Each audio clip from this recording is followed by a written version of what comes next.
주님께서 여러분과 함께 요한이 난 거룩함입니다. 아버지의 나라가 오시며 아버지의 뜻이 하늘에서와 같이 땅에서도 이루어지소서. 오늘 저희에게 일용할 양식을 주시고 저희에게 잘못한 일을 저희가 용서하오니 저희 죄를 용서하시고 저희를 유혹에 빠지지 않게 하시고 악에서 구하소서. 아멘. 은총이 가득하신 마리아님 기뻐하소서. 주님께서 함께 계시니 여인 중에 복되시며 태중의 아들 예수님 또한 복되시나이다. 천주의 성모 마리아님, 이제와 저희 죽을 때 저희 죄인을 위하여 비옵소서. 아멘. 주님, 이 시간을 온전히 당신께 맡겨드립니다. 이 시간 저희들 가운데 현존하시어 저희가 당신과 함께 이 시간을 보내게 하소서. 우리 주 그리스도를 통하여 비나이다. 아멘. 반갑습니다. 네, 우리는 지금 예수님의 오심을 준비하면서 기다리는 대림 시기를 보내고 있습니다. 세상 사람들에게 달력이라는 것이 있죠, 그죠? 우리 신앙인들에게는 뭐가 있겠습니까? 달력과 비슷한 거. 스케줄은 미국인들이 있는 거 아닌가? 우리 교회에도 달력이 있죠. 그걸 뭐라고 합니까? 네, 전례력, 교회력 이렇게 말합니다. 이 전례력은 예수님의 일생대로 1년 주기가 짜여집니다.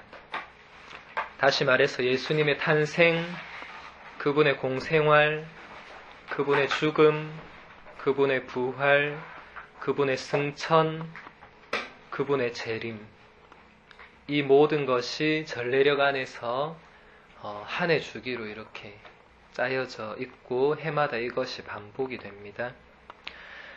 결국 우리는 전례를 통해서 예수님의 일생을 함께 걷고 체험하고 예수님이 걸으셨던 그 길을 우리도 그대로 걸어가게 됩니다.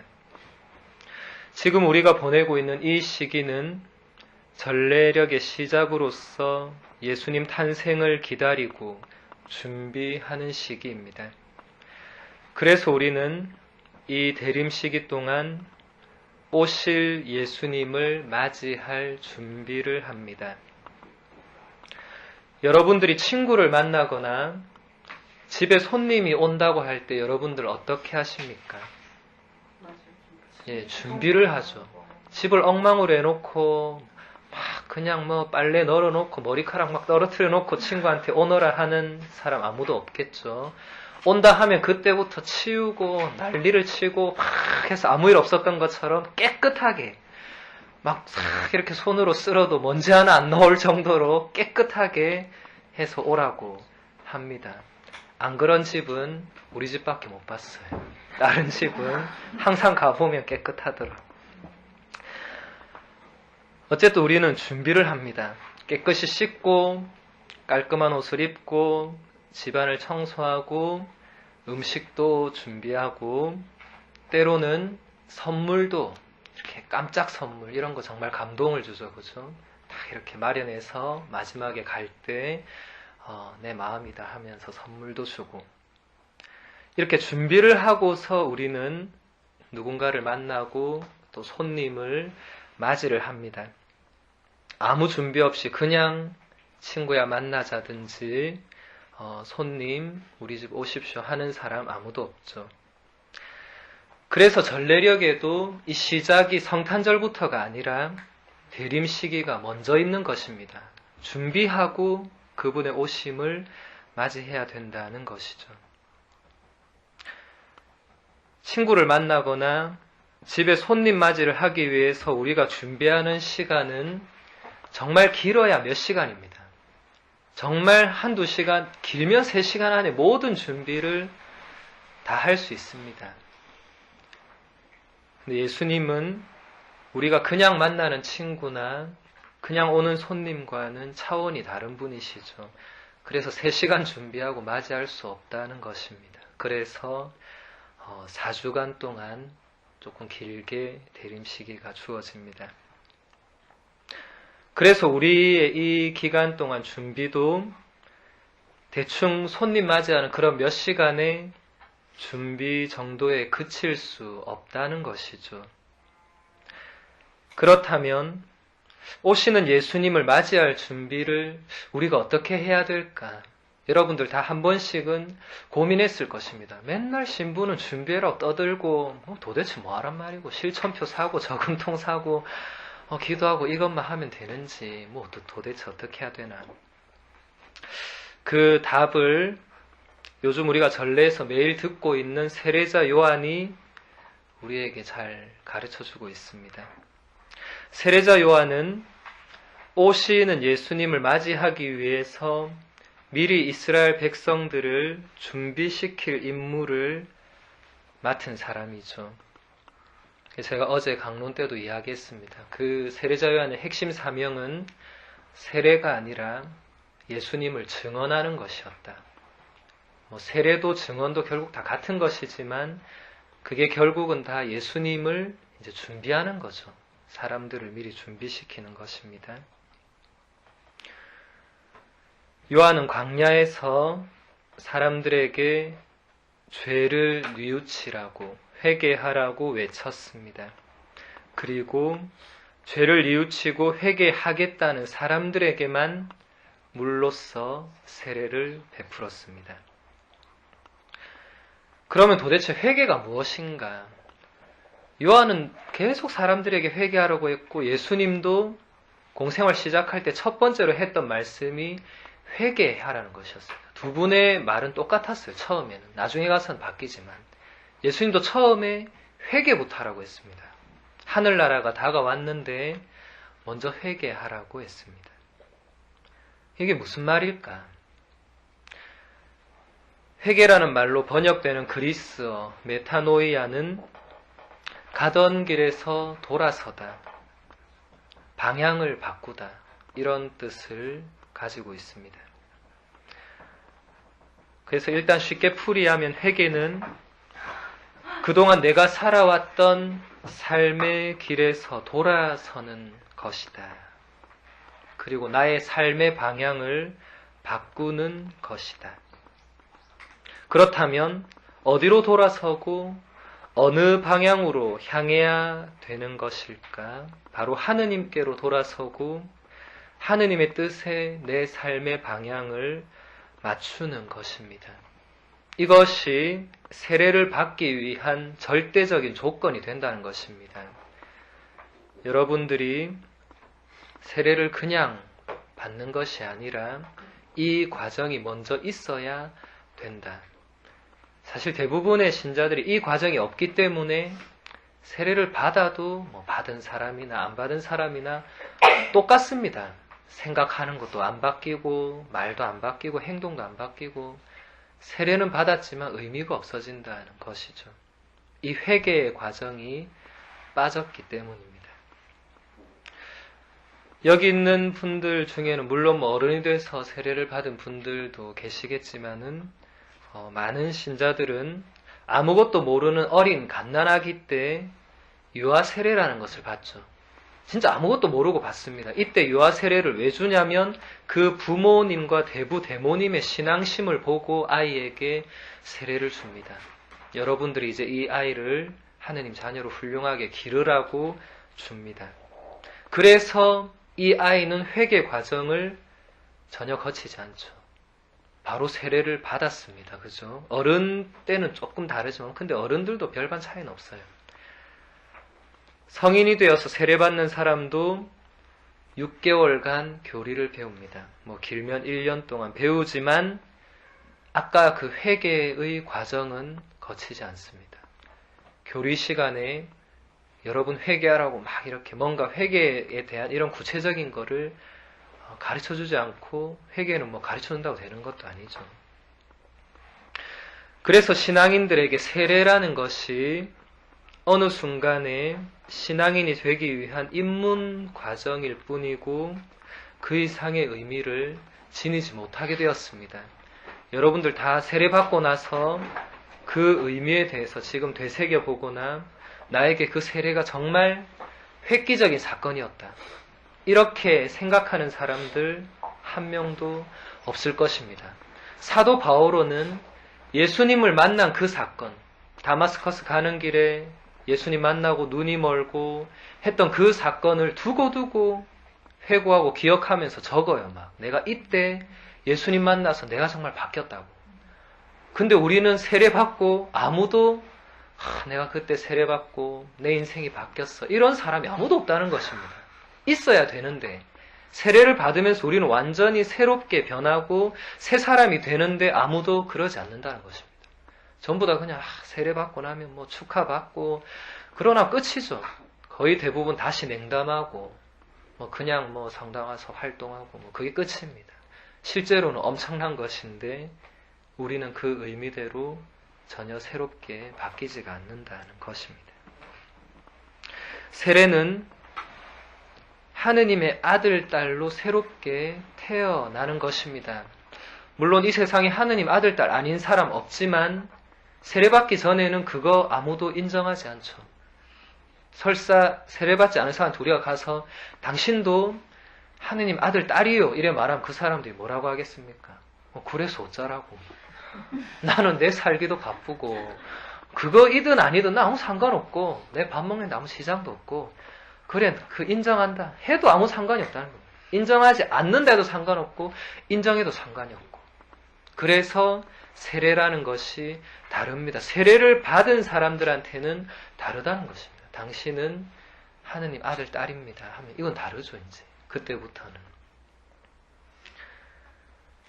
교리를 배우고 세례 예식에 참여한다고 해서 그냥 새롭게 태어나는 것은 절대로 아닙니다.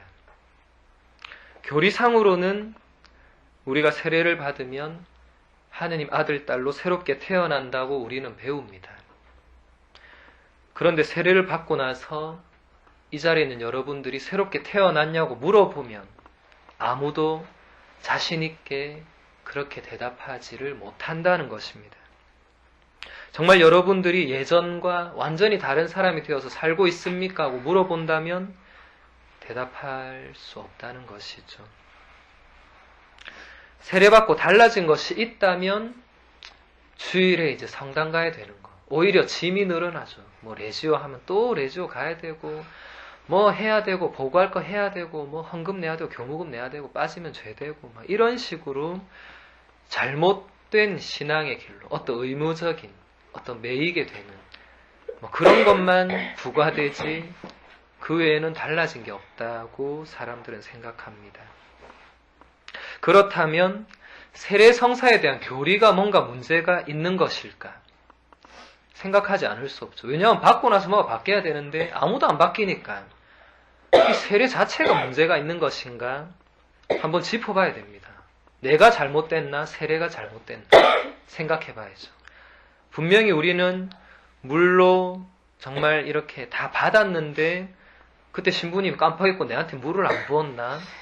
아니면 신부님이 그때 건성으로 했나? 아니면 내가 그때 너무 건성으로 받았나? 아니면 도대체 무엇이 문제인가? 돌아봐야 된다는 것입니다. 이 모든 것들은 잘못된 것이 하나도 없습니다. 어느 신부이건 간에 물 없이 세례를 베푸는 사람 없을 것이고 그 세례 예식을 빠뜨리고 그냥 세례 주는 사람도 없습니다. 그리고 교리받지 않고 그냥 세례받지 않는 사람도 없고 세례를 받으면서 새 이름을 받지 않는 사람도 없고 모든 것은 정상적으로 다 돼 있습니다. 그러면 결국 무엇이 문제일까? 문제는 단 하나죠. 회개의 과정이 빠졌기 때문입니다. 모든 신앙인들에게 이것만이 문제입니다. 회개 과정을 아무도 안 거쳤습니다. 저도 어릴 때 유아세례 받았기 때문에 안 거쳤습니다. 그게 문제라는 것입니다. 어른 돼서도 마찬가지입니다. 회개라는 것이 한순간의 뉘우침으로 끝나는 일이라고 많은 분들은 생각할 것입니다. 회개해라니까 아유 내가 어저께 그래 우리 남편 또 바가지 끌고 우리 애 또 공부한다고 구박하고 아이고 나는 잘하나 나도 못하는데 이러면서 그래 이거 오늘 고해성사하고 그래 지난번 주일미사도 한번 빠졌네 아이고 잘됐네 할 거 생겼네 뭐 이렇게 하면서 고해성사 보고 이게 회개의 거의 대부분입니다. 사람들은.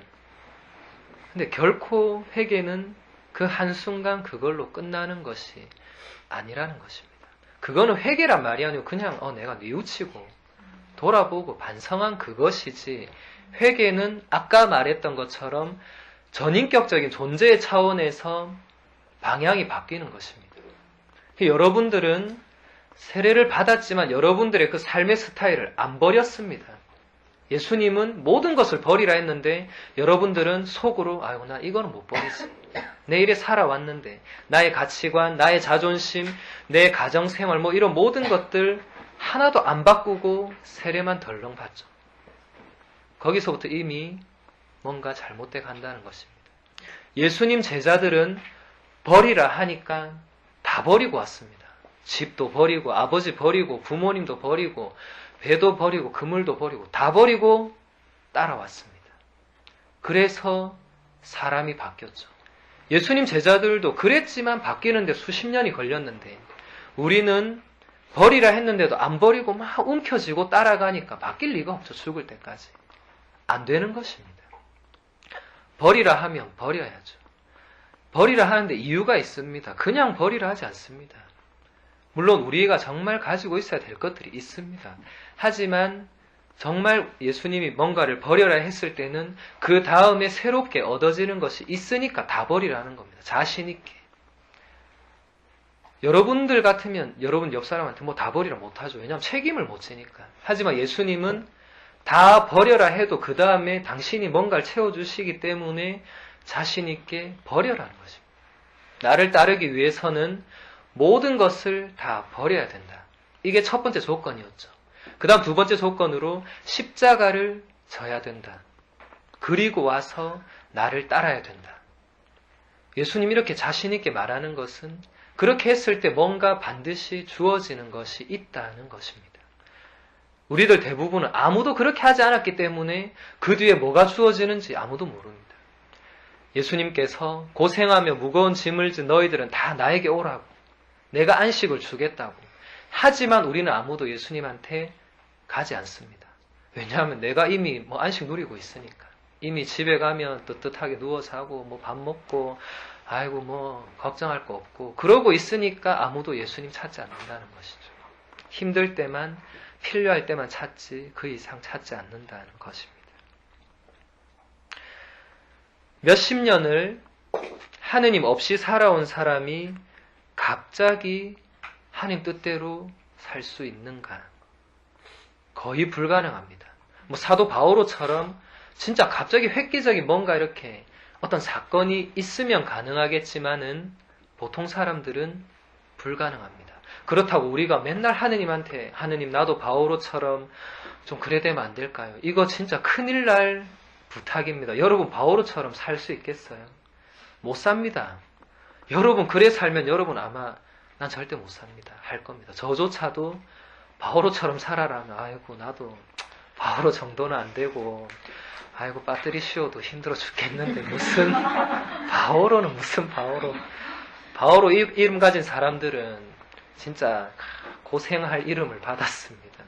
요한 바오로 2세 교황님 얼마나 고생했어요. 바오로란 이름이 좋은 이름 아닙니다. 여러분 다 이름 받았죠? 그 이름대로 인생이 됩니다. 그래서 여러분 이름 받을 때 잘 받아야 됩니다. 뭐 예를 들어서 좀 무섭죠. 루치아 이러면 루치아 어린 나이에 벌써 세상 떴습니다. 그렇죠? 우리 그런 거 없다. 그게 중요한 게 아니고 그 이름대로 그 사람 인생이 가야 되는데 사실 우리가 안 갑니다. 그렇게 우리가 못 갑니다. 루치아 성녀처럼 살아라고 이름 받았지만 아이고 나는 안 됩니다. 나는 그 어린 나이에 가기도 싫고 세상 미련도 많고 하느님께 내 모든 걸 바치기도 조금 두렵고 그렇다. 이렇게 잘 안 하죠, 우리는. 저도 마찬가지지만 파트리시오 성인은 정말 열정적으로 이렇게 사신 분인데 저도 그분한테 열정은 받은 것 같아요. 근데 이렇게 살다 보면 저도 이렇게 막 멈칫할 때가 있습니다. 더 이상 하면 나도 너무 힘드니까 좀 여기서 좀 멈춰야 되겠다 하고 그럴 때가 다 있습니다. 모두가 마찬가지입니다. 이 회개라는 것은 그래서 결국 우리가 한평생을 노력해서 얻어지는 것이라 할 수 있습니다. 이거 누가 시켜줄 수도 없고 누가 시킨다고 되는 일도 아닙니다. 제가 오늘부터 여러분한테 매일 밤 1시간 동안 양심 성찰하고 양팔 묵주기도 하라고 만약에 내가 시켰다. 누가 하겠어요? 겉으로는 아이고 뭐 시키니까 예 하고 집에 가면 아무도 안 합니다. 뭐 그런 건 회개도 아니겠지만 우리 각자가 그동안 내가 살아온 삶의 길을 이제 하느님께로 맞추려고 노력을 해야 된다는 것입니다. 하느님 그 길을 보여주기 위해서 예수님을 인간이 되게 하셨죠. 그러니까 인간이 어떻게 살면 하느님 뜻대로 사는가를 보여주기 위해서 예수라는 당신 아들을 보냈습니다. 그래서 우리는 그분이 사신 것처럼 나도 살아야 되겠다 하고 결심했기 때문에 신앙을 받아들인 거죠. 우리는 그래서 그리스도인이라고 불립니다. 그리스도인은 그리스도처럼 살려는 사람들을 그리스도인이라고 하죠. 나의 모든 생각과 말과 행동을 이제는 예수 그리스도처럼 따르려고 노력하는 사람들을 그리스도인이라 하는 것입니다. 예수님은 하느님 뜻이 무엇인지를 우리한테 보여주신 분이시죠. 그럼 하느님의 뜻은 어디에 담겨져 있습니까? 성경 안에 담겨져 있습니다. 오늘 성령을 받은 분이 한 분이다. 성경 안에 담겨져 있습니다. 그러면 우리가 하나님 뜻을 알기 위해서는 성경을 읽어야만 하겠죠.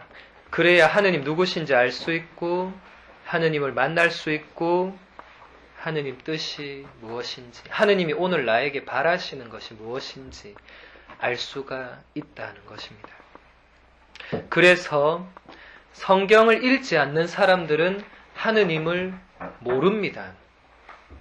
이건 제가 장담하건대 하느님을 모릅니다. 그 사람들은. 성경을 안 읽고 나는 하느님을 안다고 말하는 사람 없습니다. 그건 거짓말입니다. 그래서 그런 사람들의 신앙도 제대로 된 신앙이 아닙니다. 제가 장담하건대. 주일 미사를 매주 온다. 그 사람들이 다 신앙인은 아니죠.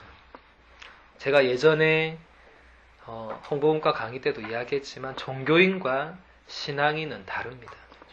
대부분은 종교인입니다. 종교를 가지고 일주일에 한 번 성당에 오고 뭐 경무금 내고 이래 삽니다. 근데 신앙인은 차원이 다릅니다. 신앙인은 정말 하느님께 내 모든 것을 내어 맡기고 그분 뜻대로 살려고 노력하는 사람들이 신앙인입니다. 이건 종교인하고 차원이 다르죠. 주일 미사 오는 것은 그걸 드러내는 외적인 표현이지 그게 어떤 의무가 되고 구속이 되어서 안 오면 죄가 되고 이런 차원은 절대로 아닙니다. 여러분은 과연 종교인인지 신앙인인지 스스로 물어봐야 됩니다. 나는 종교인으로 사는가 신앙인으로 사는가? 나는 적어도 신앙인으로 살려고 노력은 하는가 종교인으로 만족하고 있는가? 대부분은 맨 마지막일 것입니다. 뭐 이 정도면 안 되겠나? 남들 다 그 정도 하는데 뭐. 그 정도로 우리 신앙인들이 종교인의 영역을 벗어나지 않고 살고 있습니다. 믿음은 반드시 아는 것을 전제로 합니다. 제가 예전에 강론 때도 몇 번 이야기했지만 누구든지 알아야 믿습니다. 어떤 사람도 그 사람을 알아야 믿습니다. 처음부터 저 사람 딱 보자마자 믿고 가서 내 마음을 열고 돈을 맡기고 뭐 이런 사람 아무도 없죠. 알아야 믿습니다. 그리고 우리는 알기 위해서 노력하죠. 만나고 밥도 같이 먹고 모임을 같이 하고 대화를 나눠보고 집에도 가보고 좀 깊이 있는 나눔도 해보고 그 사람 이야기 들어보고 그 사람 하는 걸 유심히 보고 이렇게 하면서 우리는 그 사람을 어느 정도 알게 되죠. 그 아는 만큼만 우리는 그 사람 믿고 그 사람에게 내 마음을 열어 보이고 관계를 거기까지 맺습니다. 그걸 넘어서지 않습니다. 아는 만큼 믿습니다. 이건 만고불변의 진리입니다. 그러면 하느님도 마찬가지죠. 내가 아는 만큼만 하느님께 마음을 열고 그분께 마음을 드리고 나의 시간을 드리고 그분을 믿습니다. 거꾸로 말해서 모르면 안 믿는다는 말이죠. 모르면 내가 그분한테 시간 내어드릴 일도 없고 마음을 드릴 일도 없고 믿을 일이 없다는 것입니다. 그래서 대부분의 이 신앙인들도 세례는 받았지만 하느님 없이 일주일을 너무 잘 살아간다는 거죠. 하느님 한 번도 없이 일주일을 그냥 삽니다, 사람들. 그리고 주일에 미사를 따봅니다. 그럼 이 나머지 삶은 뭡니까, 이건? 뭐 신앙인이나 아닌 사람이나 도대체 무슨 차이가 있습니까? 여러분 밖에 나가서 한번 보세요. 신앙인이 보이는지 하나도 안 보입니다. 주일에 성당 왔을 때만 보이느냐? 제가 볼 때는 주일에 성당에 온 사람들도 신앙인은 별로 안 보입니다. 그렇다면 여러분들은 세례는 받았지만은 전혀 신앙인처럼 살지를 못한다는 것이죠. 믿음이 거기에 빠져 있기 때문입니다. 주일 미사만 참례하면 신자로서 할 일을 다 했다. 대부분 그렇게 생각하죠. 그래서 주일 미사 빠질 때 고해성사합니다. 그 외에는 죄가 없습니다. 아무리 생각하고 쥐어짜도 죄가 없습니다. 그것이 정말 하느님 믿는 사람들의 신앙생활이라 할 수 있겠습니까? 하느님 보면서 아유 다 열심히 하네 이렇게 보시겠습니까? 그것은 단지 종교인으로서 외적인 의무를 지키는 것에 불과한 것입니다. 내 신앙이 거기에 전혀 들어가 있지 않다는 것이죠. 새롭게 태어나는 것은 쉬운 일이 아닙니다. 제가 누차 말씀드렸지만 정말 사람이 바뀌려면 정말 하느님 은총으로 한 번에 바뀌거나 근데 그런 일은 거의 없다고 했죠. 그런 경우가 아니라면 정말 뼈를 깎는 노력을 해야 됩니다. 정말 그러지 않으면 안 바뀝니다. 저도 정말 노력하고 신학교 10년을 살아도 안 바뀌는 건 안 바뀌더라고요. 아무리 이걸 바꾸려 해도 10년 동안 거기에 쏟아부어도 안 바뀌는 게 있다는 것입니다. 그런 건 평생 동안 노력해야 되는 것입니다.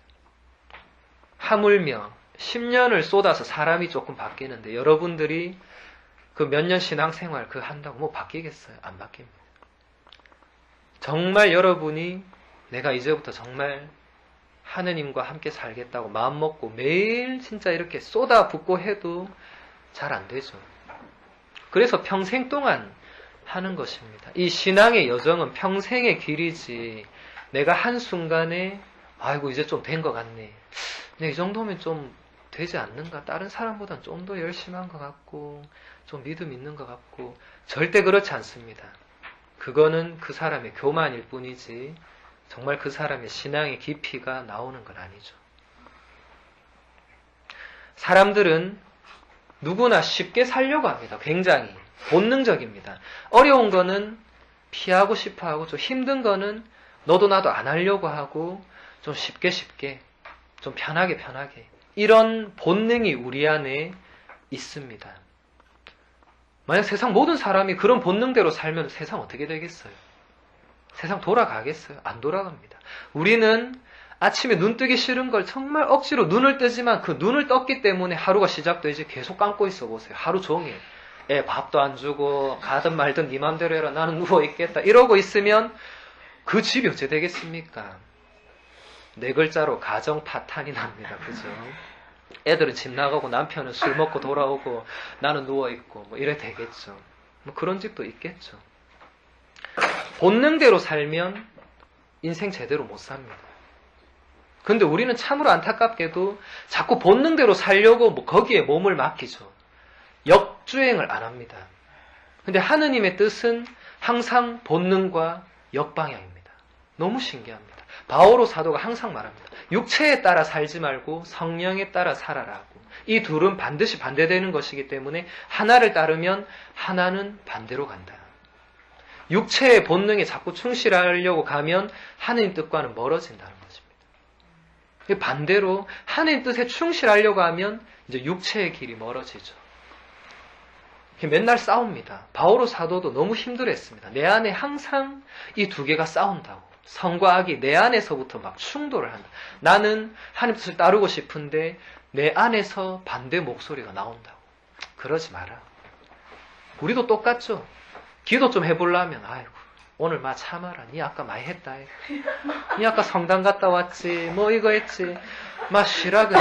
그럼 나도 그래 오늘은 쉬고 내일부터 하는 거야. 이렇게 하면서 내일 딱 되면 또 어떻게 합니까? 아이고 내일은 또 갑자기 딴 일이 생기네. 아이고 애가 갑자기 아프네. 아이고 이러면 안 되지. 그러면서 우리는 안 합니다. 결국 내 육체의 목소리, 내 본능의 목소리에 더 충실하죠. 아이고 오늘 막 들어눕지. 뭐 조금 피곤한데 그래 아이고 내 오늘 이래 음식하고 하느님도 알아주실 거야. 내일에 피곤한데 뭐 기도가 나오겠어 하면서 들어누우면 맨날 눕습니다. 그 사람은. 그럴 때 자기 본능과 싸우면서 바꾸는 것이 뼈를 깎는 노력입니다. 진짜 뼈 깎는 노력. 이 진짜 힘들거든요. 눕고 싶은데 안 눕는 게 얼마나 힘들어요. 자고 싶은데 그 새벽에 일어나서 밥하는 거 얼마나 힘듭니까? 힘듭니다. 근데 조금 더 일찍 일어나서 기도하는 거 얼마나 힘듭니까? 뼈를 깎는 노력입니다. 그것이 바로. 이제 그런 노력들을 우리는 하지 않죠. 세상 사람들은 조금 희한합니다. 자기가 뭔가 얻으려 하는 거, 그런 거 목숨 걸고 합니다. 정말로. 뭐, 예를 들어서 뭔가 성취해야 된다. 운전면허를 따야 된다. 뭐, 목숨 걸고 거긴 뼈 깎는 노력을 더 합니다. 진짜. 꿈에서도 T코스, S코스 막 그리면서 막 이렇게 합니다.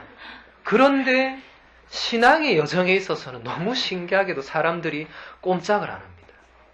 이 무슨 돌부처, 지난 피정 강론 때 이야기한 것처럼 무슨 황소들이 앉아있는 것처럼 끌어도 신부가 아무리 끌래도 막 꼼짝을 없네 하면서 너는 끌어라. 나는 어떻게 하는지 보고 탁 이러고 있습니다. 대부분의 신자들이.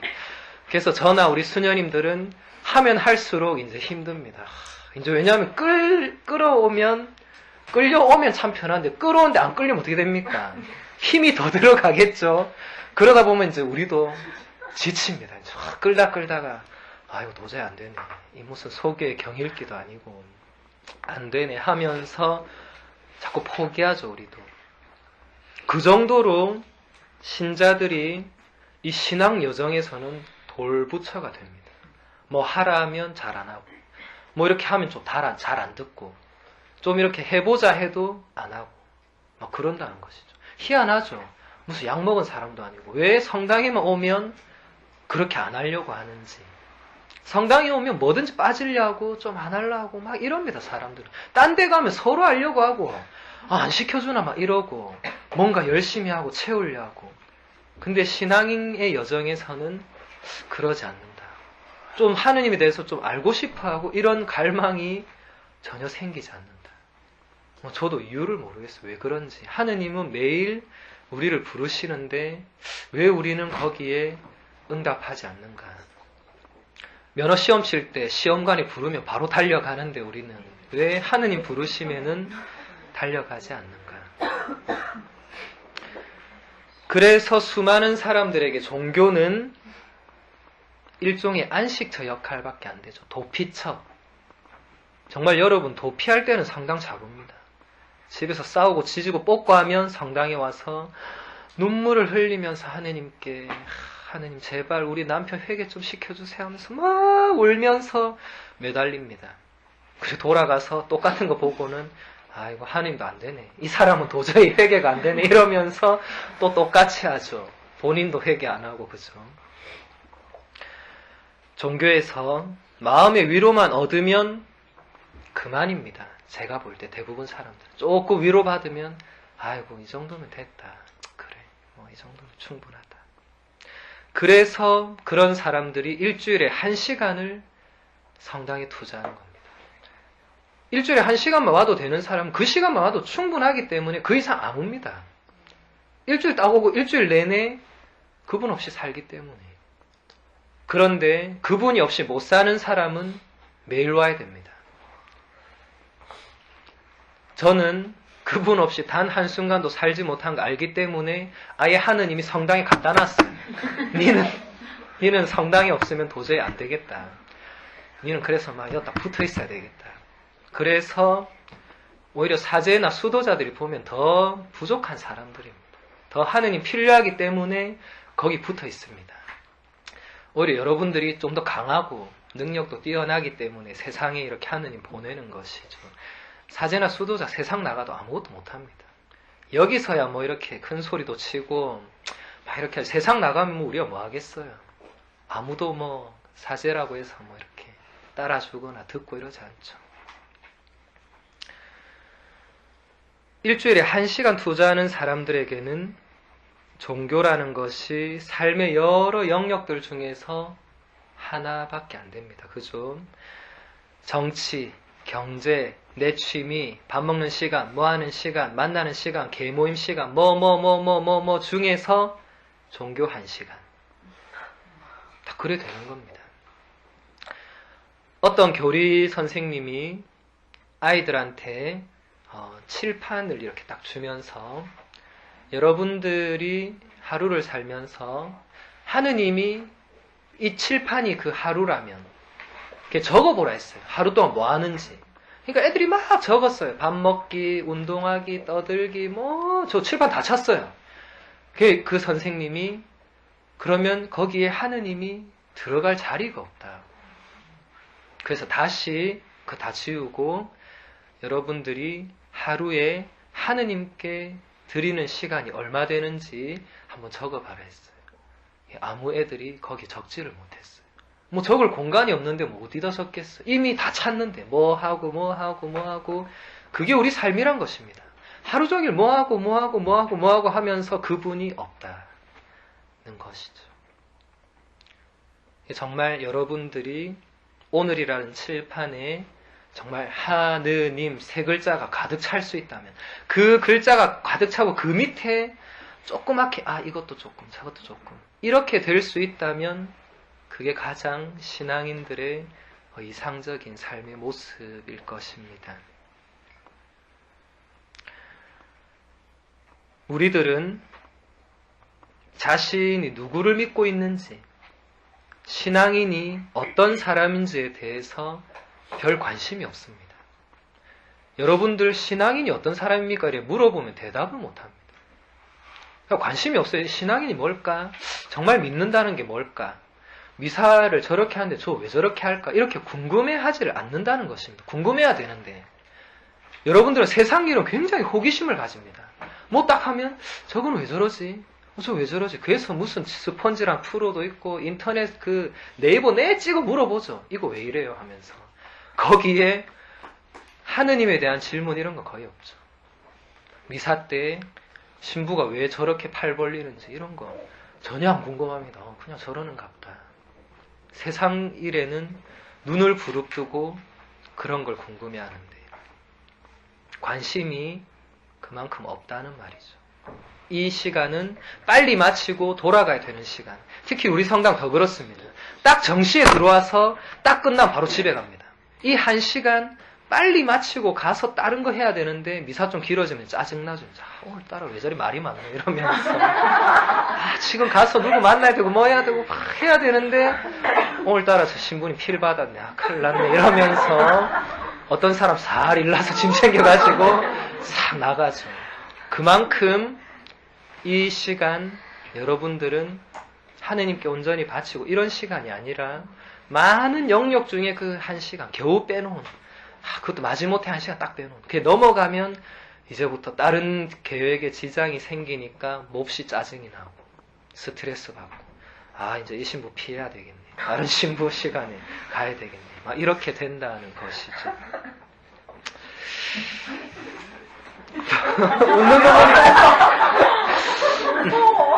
웃는 분들은 모두 다 해당 사항이 알겠습니다. 자모에 앞으로 참고하도록. 제가 오늘 아침에 좀 독심술을 연구했더니 여러분 마음이 읽혀지고 있습니다. 이것은 결국 오늘날 세상은 신앙인이라는 가면을 쓰고 있는 종교인들이 가득하다는 것입니다. 그래서 마하트마 간디는 나는 예수는 믿고 따르지만 세례는 받지 않겠다. 너그 사는 꼬라지 보니까 받든 안 받든 상관이 없다. 안 받아서 더 열심히 살 수 있다. 간디는 정말 예수님 가르침대로 충실히 샀어요. 간디는 매일 성경 읽었습니다. 간디가 가장 좋아했던 예수님의 말씀은 산상설교, 마테오복음 5장 7장 매일 읽었어요. 매일. 그리고 그 정신으로 인도를 해방시켰습니다. 인도를 정말 그 비폭력으로. 간디의 비폭력은 예수님의 산상설교에서 나왔습니다. 누가 왼뺨 탁 때리면 오른뺨도 갖다 대라는 게 예수님 가르침이었죠. 간디는 거기서 참된 진리가 무엇인지, 정말 비폭력으로 얻어지는 게 무엇인지 배우고, 영국 사람들이 와서 총으로 죽이고 아무리 해도 간디는 비폭력으로 맞섰죠. 이건 세계 역사상 유례없는 일이었습니다. 예수님 이후에 간디가 처음이었을 겁니다. 그렇게 해서 인도라는 거대한 나라를 독립을 시켰죠. 그 사람은 세례 안 받았지만 누구보다 신앙인이었습니다. 종교인이 아니었습니다. 그 사람은 힌두교였습니다. 힌두교. 종교로는 힌두교지만 이미 신앙인으로 살았다. 이미 그리스도인입니다. 그런 사람들이 훨씬 더 그리스도인입니다.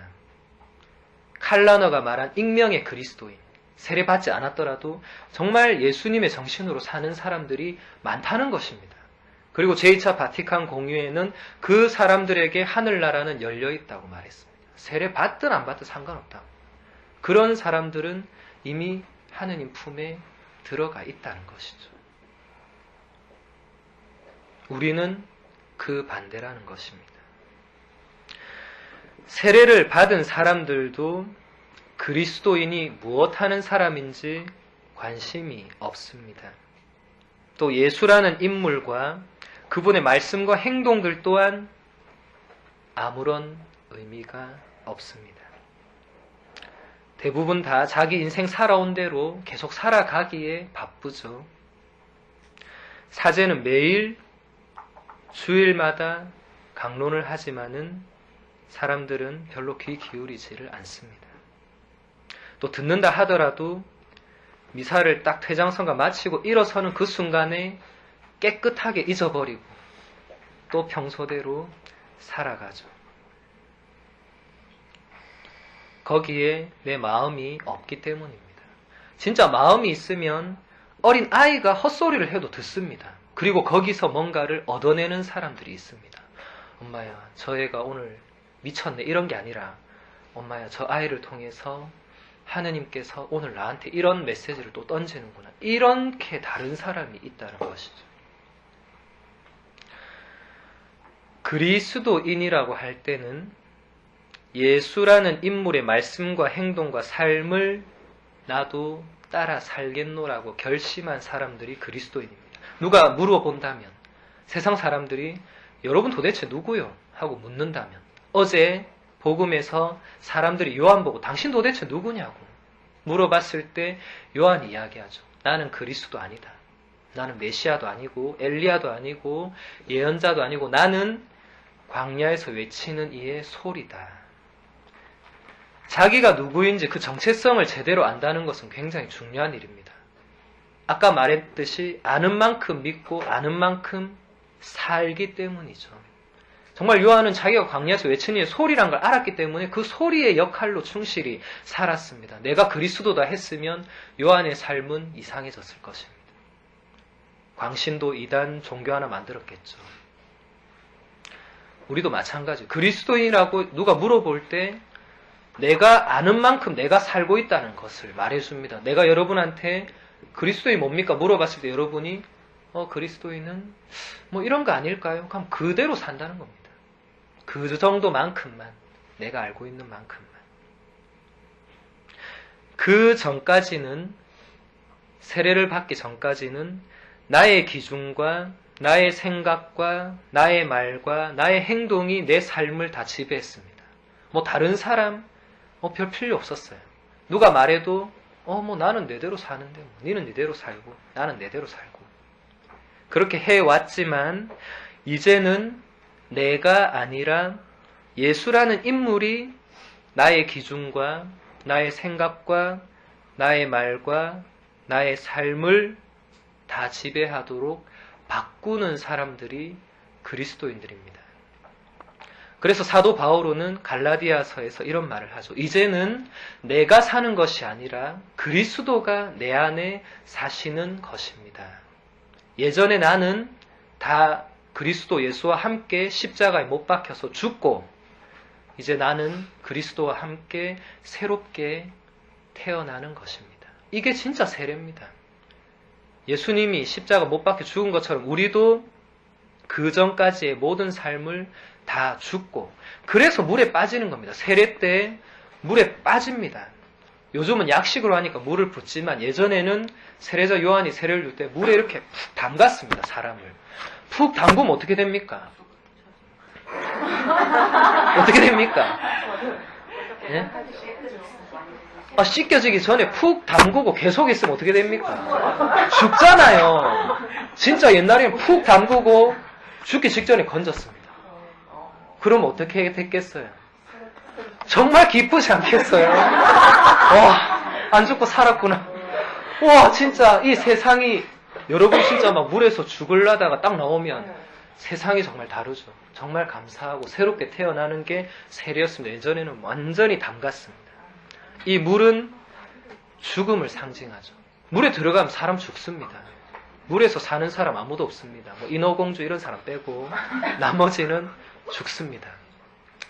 그래서 물에 담그는 것입니다. 그 이전에 내가 1년을 살았든 10년을 살았든 50년을 살았든 그 삶은 이제 물에 들어감으로써 다 죽는다. 이제 예전에 나는 없다. 죽고 올라왔을 때 성부와 성자와 성령의 이름으로 세례가 주어지는 거죠.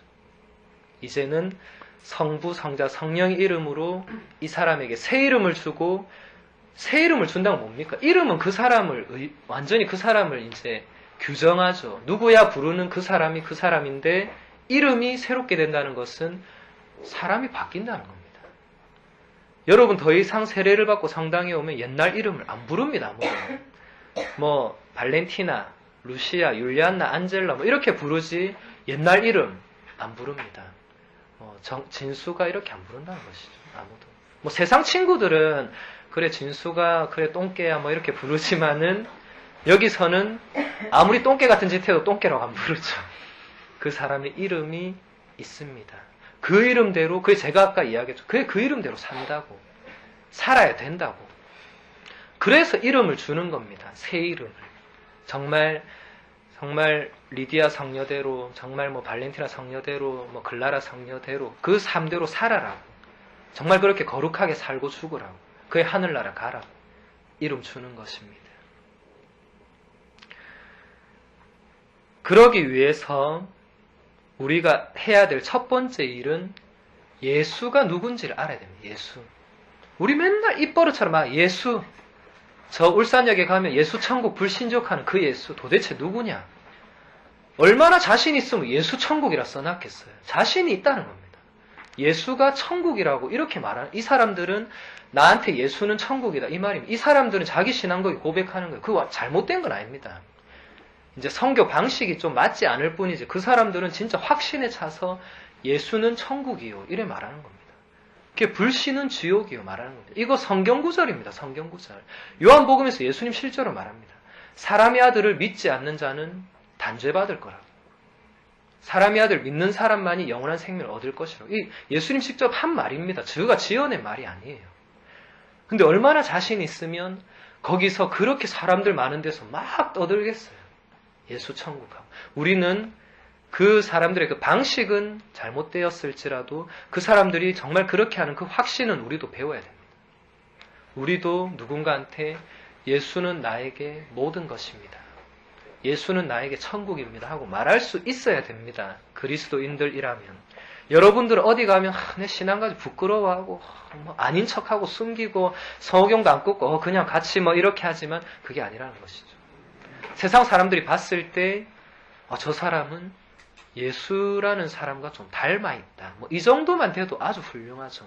마더 데레사 수녀님처럼 딱 보면 예수가 저래 살았구나. 이렇게 되는 거죠. 그게 그리스도인이란 것입니다. 뭐 밥 먹을 때 성호를 끊니 안 끊니 이게 중요한 게 아니라 그 사람의 삶을, 그 사람을 봤을 때 저 사람은 뭔가 좀 다르다. 저 사람의 말과 행동은 뭔가 다르다. 그게 알고 보니까 예수라는 사람이 저렇게 말했구나. 저렇게 행동했구나. 누가 억울한 일을 당해도 그냥 참아주고 막 욕을 해도 같이 욕하지 않고 그걸 이해해주고 저 사람 뭔가 다르다. 이런 게 예수를 따르는 사람들이 살아야 될 모습들이죠. 여러분에게 예수는 과연 누굽니까? 여러분은 항상 질문을 던져야 됩니다. 예수님은 항상 질문을 던졌습니다. 사람들한테. 그러니까 사람들의 그런 뭔가 고정관념을 깨는 거죠. 우리는 질문하지 않습니다. 그냥 받아들입니다. 주입됩니다. 근데 제대로 주입이 안 되죠. 그래서. 하지만 질문을 던지면 진짜 제대로 된 것이 주입이 됩니다. 그래서 아이들이 제대로 알아듣는, 아이들은 항상 질문을 합니다. 왜요? 아이들 18번. 왜요? 왜 그래야 돼요? 어른들은 막 답답하죠. 그냥 해, 그냥. 하면 되지, 뭐. 나중에 알게 된다, 이러면서 넘어가지만, 그거 굉장히 잘못된 교육 방식입니다. 애들이 왜요? 물으면, 나도 생각해봐야죠. 왜 그러지? 애들 묻잖아요. 엄마, 저 왜 저래요? 신부님, 저 왜 저러고 있어? 이러면, 몰라도 돼. 신부님 원래 저래. 나도. 이렇게 하지 말고, 같이 고민해봐야죠. 그래서, 엄마도 잘 모르겠는데, 같이 고민해보자든지. 아니면, 엄마가 생각해보니까, 그런 것 같은데 네 생각은 어떻는지. 이런 게 정말 훌륭한 교육입니다. 항상 물어봐야 됩니다. 왜? 그리고 어떤 질문이든 해봐야 됩니다. 예수 이러면 예수가 누구냐? 세례자 요한한테 사람들이 와서 물었죠. 당신 누구냐? 그러면 여러분들도 세례자 요한이 누굴까? 그럼 예수는 누군가? 가장 중요한 거 예수는 나에게 누군가? 지금 여러분에게 제가 예수가 여러분에게 정말 누굽니까? 물어본다면 여러분 대답 제대로 못할 겁니다.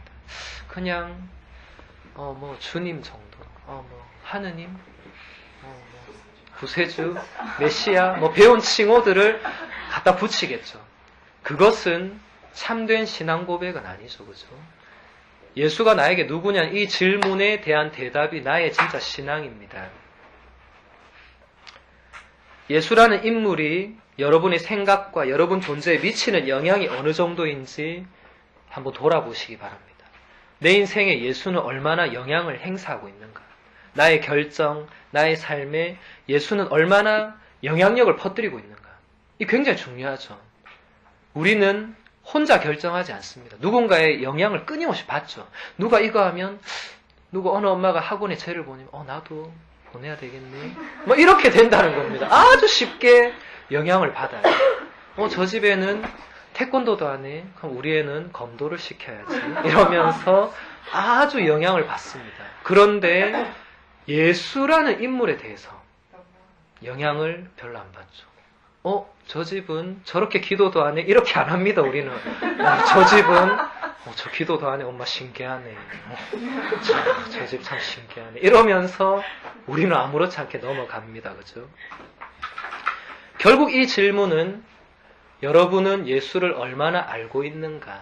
라는 질문으로 귀결될 수 있습니다. 여러분 예수를 얼마나 알고 있습니까? 라고 물어볼 때 거기서 여러분이 신앙인이냐 아니냐가 판가름 납니다. 집에 가서 물어보세요. 예수님, 당신은 도대체 나한테 누굽니까? 나는 당신을 어떻게 알고 있습니까? 적어보세요. 이거는 100%입니다. 적는 건 100%입니다. 적을 게 하나도 없다면 내가 이 정도밖에 안 됐구나. 이때까지 이런 백지신앙으로 살았구나. 적을 게 꽉 찬다면 그래도 나는 예수님 이 정도. 물론 꽉 찼다고 좋은 건 아닙니다. 그걸 이제 누군가가 읽어줘봐야 되겠죠. 영적 지도자가 있다면. 사실 여러분들에게 너무 안타까운 건 영적 지도자가 없다는 사실입니다. 물론 성당의 주임 신부님과 보좌 신부님, 영적 지도자 있지만 1대1로 이게 안 되죠. 실제 영적 지도 전혀 못 받습니다. 여러분들은. 하지만 우리 사제나 수도자들은 영적 지도자가 한 사람씩 있습니다. 그래서 그분들한테 가서 조언을 듣습니다. 이런 것도 보여주고 만약에 적었다면 이게 진짜 맞는지. 그래서 저도 예전에 구제품 피정 때 적었어요. 적어보라 해서. 정말 빽빽하게 딱 적었어요. 그래서 제가 그거 제 사이트 홈페이지에 올려놨는데 나의 그분을 소개합니다 해서 내가 알고 있는 예수님은 뭐 나를 몇 년 동안 뭐 몇십 년 동안 사랑해 오셨고 제가 막 적었어요. 그때 정말로 많이. 그 신부님이 저한테 딱 그러셨어요. 딱 보더니 부제님은 굉장히 사랑을 많이 받은 사람이라고. 구구절절히 그분께 사랑받았다는 게 계속 들어가 있다. 계속 그 사랑받은 거를 이제 사람들한테 나누어 주면서 살면 되겠다. 아주 이렇게 칭찬을 받았습니다. 그런 영적 지도자가 있을 때는 이게 제대로 된 거구나 이렇게 된다는 거죠. 그래서 제가 예전에 우리 교리반도 할 때 제가 적어오라 그랬어요.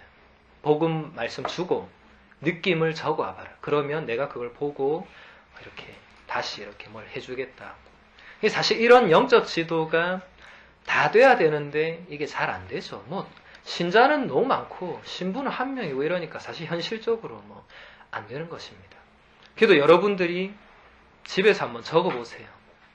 나의 예수님을 소개합니다. 만약에 내가 다른 사람한테 그분을 소개한다면 정말 어떤 사람이 나한테 와서 친구야 나도 예수를 좀 알고 싶은데 세례받고 싶은데 어떻게 하면 되니? 다음 교리반에 나가면 돼. 이러지 말고 내가 한번 그래 내가 이 친구한테 어떻게 하면 이 예수를 알려줄 수 있을까 하고 한번 집에 가서 적어보세요. 정말 적어보세요. 정말 여러분이 얼마나 적을 수 있는지 한번 여러분이 보세요. 뭐 남들한테 보여줄 필요 없고 적고 나서 한번 보세요. 그러면서 내가 이 정도로 예수를 믿고 따르고 있었구나. 이 정도로는 내가 다른 사람한테 예수를 소개할 수도 없겠구나. 정말 어떤 사람이 예수를 소개해달라 할 때 내가 할 말이 없구나. 나 너 모르는구나. 그럼 어떻게 해야 되겠습니까? 알아야 되겠죠. 성경 보고 복음 묵상하고 강론 열심히 듣고 깨닫고 예수님이 이렇게 나를 사랑하시구나. 아니면 혹은 예수님 정말 이렇게 따뜻한 분이구나. 알아야죠. 그래야 사람들한테 예수는 그래 따뜻한 사람이다. 뭐 하나라도. 그분은 항상 병자들한테 가면 손을 얹고 그 더러운 사람도 안아주고 했다고. 예수 따뜻하다. 그래서 적어도 네가 와서 그 따뜻한 품에 안길 수 있을 거라고. 이 정도만 말해줘도 진짜 훌륭한 사람이죠. 근데 그거는 예수의 한 단면에 불과합니다. 그러니까 예수라는 분은 얼마나 무궁무진하겠어요. 그러면 알고 싶지 않겠어요. 저는 매일 강론을 쓰지만 매일 다른 그분의 모습에 항상 놀랍니다. 정말 예수님 당신은 놀라운 분입니다. 단 하루도 같은 모습을 보여주지 않아요. 항상 달라요. 안셀름 그린 신부님은 50가지 예수 모습에가 책을 냈지만 그 50가지 안에 다 담기지 않습니다. 그분도 알고 있어요. 제가 볼 때 5만 가지, 5천만 가지가 넘습니다. 그래서 우리가 그걸 알기 위해 노력을 해야 된다는 것이죠. 예수는 단지 책 속의 인물이 결코 아닙니다. 고대 신화에 나오는 호메로스, 아킬레스, 카이사르 이런 사람 아니죠. 그런 사람 우리 다 압니다. 오히려 예수보다 그 사람 더 잘합니다. 나폴레옹이 언제 태어났고 워털로 전투에서 처참하게 패배하고 막 설명하죠. 그때 터널이 없어 알프스를 건너고 막 이러면서 막 설명해 줍니다. 근데 예수는 그렇게 못하죠. 그렇다면 예수는 우리한테 나폴레옹보다 더 안 되는 인물이죠. 더 책 속에 감춰진 인물. 우리는 역사책을 달달 깨면서도 복음서는 막 탁 덮고 있습니다. 너무 신기하죠? 여러분도 신기할 것입니다. 왜 그렇지? 내가 다른 책들, 다이어트 책, 요리책, 완전 탐독을 하고, 와, 이거 일주일만 하면 살다 빠지네. 요가책 다 읽고, 뭘 실천하고, 이런 사람들이 어떻게 신앙서적은 읽으라고 매주 소개를 해줘도 그냥 지나가고 잊어버리고, 그래 그런 책도 있었구나 이러고 말고, 그리고 서점에 가면 온갖 또 다이어트 책들에 가서 탐독을 하고, 그죠? 우리의 삶이 그렇다는 것입니다. 안타까운 일이죠. 신앙이 없는 사람들에게는 예수는 뭐 나폴레옹 정도, 그래 좀 유명한 공자, 그래 소크라테스 정도, 뭐 여러분도 옛날에 배웠겠죠. 뭐 우리 지구상의 가장 훌륭한 4대 성인 누굽니까 하면은 공자, 소크라테스, 부처, 예수. 그래서 이슬람교가 반박해서 5대 성인 바꿔서 마호메트 막 이러죠. 이제 통일교가 반박해서 문선명 넣으라 6대 성인 막 이러고 있죠. 그 정도밖에 안 된다는 겁니다. 신앙이 없는 사람들에게는 그 정도, 예수 하면 그냥 공자, 맹자, 노자, 그 정도 아니에요. 장자, 뭐 그 정도. 책도 비슷한 것 같고, 뭐 보면 다 똑같고, 그런 사람들도 다 한 번씩 읽어봤습니다. 성경. 그래서 요즘 사람들이 완전 엉뚱한 얘기 더 많이 하죠. 내가 읽어보니까 뭐 아이들아 해사고, 어떤 사람은 예수 그 구원 아무 필요 없다. 읽어봤으니까. 그래도 적어도 그 사람은 읽어봤으니까. 그러면 그런 사람한테 여러분이 가서 아니다라고 말해야 되는데, 아이고 나는 읽지도 않았는데 뭐라 말하겠노. 이렇게 된다는 것이죠. 곤란하겠다는 것입니다. 신앙인인 우리에게 적어도 예수는 정말 살아계신 하느님이시고, 우리를 너무나 사랑하는 분이시고, 나의 주님이시고 스승님이시고 우리의 가장 가까운 벗이다라고 고백할 수 있어야 됩니다. 이건 제가 고백으로 써놓은 겁니다. 제 고백입니다. 근데 이건 저뿐만이 아니라 모든 사람의 고백이 돼야 되죠. 토마스가 부활하신 예수님 딱 만났을 때 바로 나의 주님, 나의 하느님 고백이 나왔습니다. 어머 예수님 이게 아니었다는 거죠. 바로 나의 주님. 주님이 뭡니까? 주인님, 나는 당신 종이고 나는 오직 당신께 속해 있는 사람이라는 고백입니다. 우리는 종입니다. 종. 성모님께서 저는 당신의 비천한 여종입니다. 그러니 시키는 대로 다 하겠습니다. 이래서 아들 예수님 낳았지, 가브리엘 천사 와서 아들 낳을 것이다 했을 때 성모님이 웃기고 있네 이랬으면은 아들 예수님 이때까지도 못 낳았을 겁니다. 여종, 종이라는 그런 고백이 있었다는 것입니다. 우리에게도 있어야 됩니다. 여러분에게 예수가 누구냐 이러면 적어도 하나의 고백은 있어야 되겠죠. 그분은 정말 나의 아버지입니다라든지, 그분은 정말 나의 어머니 같은 존재라든지, 아니면 그분은 나의 친구입니다. 친구. 아니면 정말 그분은 내 마음의 안식처입니다. 뭐 이 정도 하나는 있어야 됩니다. 하나는. 그 하나조차 없다면 정말 신앙인이라 말하기 곤란하겠죠. 그거 와서 그건 뭐 한다는 겁니까? 성당에 와서. 그 하나 때문에라도 오는데, 적어도 친구니까 친구 만나러 오는데 그것도 없으면 성당 올 필요가 없다는 것이죠. 그래서 오든 말든 마음대로 하는 것입니다. 오고 싶으면 오고, 오기 싫으면 안 오고, 뭐 안 오면 고해성사면 그만이고, 또 보석 대충 하면 되고, 그렇게 된다는 것이죠. 예수는, 이건 성경에 나오는 걸 이제 말씀을 드리면, 하느님의 외아드님으로서 하느님과 똑같은 분이시죠. 예수님이 이거 말했다고 십자가 못 박혀 죽었습니다. 내가 하느님과 같다고 그 한마디 때문에 신성모독죄로 죽었습니다. 예수님이 이 인간 세상에 내려온 이유는 단 하나인데, 사람들에게 하느님이 누구이신지, 하느님이 어떤 분이신지, 하느님의 뜻이 무엇인지 알려주기 위해서 오신 것입니다. 그래서 예수라는 사람의 말과 행동과 그 삶 전체는 모두 다 하느님의 그 사랑, 하느님의 뜻을, 결국 하느님 자체를 다 보여줍니다. 그래서 예수님이, 필립보가 이렇게 말하죠. 예수님, 저희에게 아버지를 뵙게 해주십시오. 그때 예수님 완전 필립보에게 꾸사리를 줍니다. 니는 이때까지 내를 봐놓고 아버지를 보게 해달라니 그건 무슨 말이냐고. 예수님 너무 답답해가지고 마지막 최후의 만찬 때 너는 아직까지도 나를 도대체 모르느냐 이렇게 물어본 것이죠.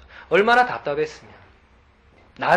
그때 막 예수님 일장 연설을 합니다. 필립보한테. 필립보 괜히 한마디 했다가 완전 꾸사리를 먹었는데, 나를 본 사람은 아버지를 본 것이다 하면서 막 이야기합니다. 요한복음의 13장에 그대로 나오죠. 결국 예수님이 우리에게 보여준 것은 사랑이었습니다. 사랑. 하느님이 인간을 얼마나 사랑하는지, 하느님이 정말 사람들을 얼마나 사랑하는지 예수님 와서 한 거는 사랑하는 것밖에 없었어요. 정말 아이들을 안아주고 병자들을 고쳐주고 죽은 사람도 낫게 살려주고 마지막까지 십자가에 당신 자신을 내어주고, 이보다 더 사랑할 수 있는 것이 어디 있겠습니까? 여러분들 친구를 사랑한다고 할 때 예수님도 이야기하죠. 친구를 위해서 자기를 바치는 것보다 더 큰 사랑이 없다. 여러분, 그 함석헌 선생님께서 그 사람을 가졌는가? 천리길 만리길을 갈 때 아내를 맡겨두고 갈 수 있는 그 사람 가졌는가? 배를 타고 가다가 물에 빠지게 되었는데 정말 내 가족을 부탁하네 하면서 나 대신 죽을 수 있는 그 사람을 가졌는지, 그런 참된 벗을 가졌는지. 예수님도 이야기하죠. 진짜 벗은 목숨을 바친다고. 그보다 더 큰 사랑이 없다. 그래서 예수님 마지막에 당신 목숨을 바쳤습니다. 여러분 주위에 아무 친구, 그런 친구 있으면 그 사람 진짜 행복합니다. 오늘 당장 죽어도 한이 없을 겁니다. 그런 친구가 있다면, 정말 나 때문에 목숨을 내놓는 친구가 있다면 정말 행복할 것입니다. 예수는 바로 나에게 그런 분입니다. 그래서 제자 요한의 편지를 쓴 그 요한은 하느님은 사랑이십니다 하고 자신 있게 말하죠. 요한의 편지 1서 4장 16절, 하느님은 사랑이십니다. 사랑하는 사람은 하느님께로부터 났으며 하느님을 압니다. 하느님은 사랑이시기 때문입니다. 사랑하지 않는 사람은 하느님께로부터 나지 않았으며 하느님을 모릅니다 라고 말합니다. 예수님은 우리에게 사랑이 무엇인지를 진짜 가르쳐 줬습니다. 여러분들 사랑하면 또 곤란한 질문이죠. 사랑이 뭡니까? 또 저 사람 곤란한 질문하고, 그거 꼭 말로 해야 아나 다 알지 뭐 이러고 넘어가죠. 예수님은 진짜 사랑이 뭔지를 보여줬습니다. 딱 보면 저게 사랑이구나. 정말 누구든지 저게 사랑이구나. 이걸 보여줬다는 것입니다. 우리가 어떻게 살아야 되는지를 몸소 가르쳐 주셨다는 것이죠. 예수님은 우리에게 원수들도 사랑해라고 했습니다. 내가 남들에게 바라는 그대로 남들에게 먼저 해주라고 했습니다. 스스로를 낮추고 다른 사람들을 섬기라고 하셨습니다. 다른 사람을 위해서 기꺼이 자신을 희생하라고 하셨고, 심지어는 내 목숨까지도 바쳐야 된다고 하셨습니다. 가난하고 고통받고 소외된 사람들을 멀리하지 말고 그들을 눈여겨보고 챙겨주고 보살펴 주라고 하셨습니다. 그리고 이 모든 것을 당신이 직접 삶으로 다 보여주셨습니다. 이 모든 것을 본 사람들이 예수님을 스승님으로 모시고 제자가 되어서 따르기 시작했고, 예수님의 삶을 다른 사람들한테 전해주기 시작했습니다. 이게 기쁜 소식이고 이게 복음입니다. 그게 쓰여진 게 복음서고 성경이고, 그리스도교도 이렇게 생겨났습니다. 예수가 만든 게 아니에요. 나를 믿어라, 이제부터 너희는 예수 그리스도 교다, 이렇게 만든 게 아닙니다. 창시자가 아닙니다. 창시자가 십자가 못 박혀 죽었습니다. 제자들이 그분이 진짜 하느님이시라고, 그분이 진짜 그리스도라고 그렇게 전해서 생겨난 게 그리스도교입니다. 창시자 죽으면 종교 다 무너지잖아요. 근데 세상에서 유일하게 그리스도교는 창시자 죽고 나서 활발해진 종교입니다. 창시자 있을 때는 전혀 종교도 아니었죠. 그냥 예수의 제자들 무리가 있었을 뿐이었습니다. 예수님은 어떤 종교를 창시한 적이 없고 그냥 살았습니다. 그냥 살았습니다. 제자들이 와서 예수님한테 스승님 어떻게 하면 됩니까? 이러니까 이거 해라 이러지 않고 와서 보라 이랬습니다. 예수님 참 간단하죠. 와서 봐라. 뭘 바란 겁니까? 내한테 와서 내 사는 걸 봐라. 내가 말하고 행동하고 사는 걸 그냥 봐라. 보면 그게 내 제자가 되는 것이다. 딴 거 없고 다른 거 다 필요 없고 그냥 와서 봐라. 그게 끝이었습니다. 예수의 삶이 우리에게는 종교입니다. 주일 미사 지키고 교무금 내고 뭐하고 이게 종교가 아니라 예수의 삶이 우리에게는 종교 자체입니다. 다른 거 없습니다.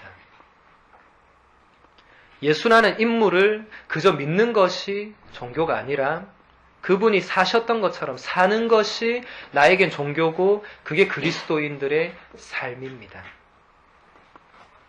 결국 삶이란 것이죠. 마더 데레사 수녀님이 거기서 살았지 거기 가서 예수를 믿으라고 떠들지 않았다는 것이죠. 그냥 살았습니다. 성인들은 다 살았지 가서 뭐 말하지 않았습니다. 그냥 살았습니다. 예수가 살았던 것처럼 사는 것, 적어도 예수가 살았던 것처럼 살려고 노력하는 것이 바로 그리스도인의 삶이라는 것입니다. 예수님이 가르친 대로 살기 위해서는 기존의 나의 삶을 더 이상 고집할 수 없어요. 살아보면 압니다. 부딪힙니다, 결국. 나는 이래 하고 싶은데, 나는 더 가지고 싶고, 나는 자고 싶고, 나는 양보 안 하고 싶고, 그런데 예수는 반대로 했거든요. 부딪힙니다, 자꾸. 그래도 희생해야 되고, 내가 양보해야 되고, 봐줘야 되고, 용서해야 되고, 참아줘야 되고, 지금 기도해야 되고. 힘들죠. 아까 뼈를 깎는 노력이라 했으면 뼈 깎아야 됩니다. 그냥 안 됩니다, 이게. 그래서 노력해야 된다는 것입니다.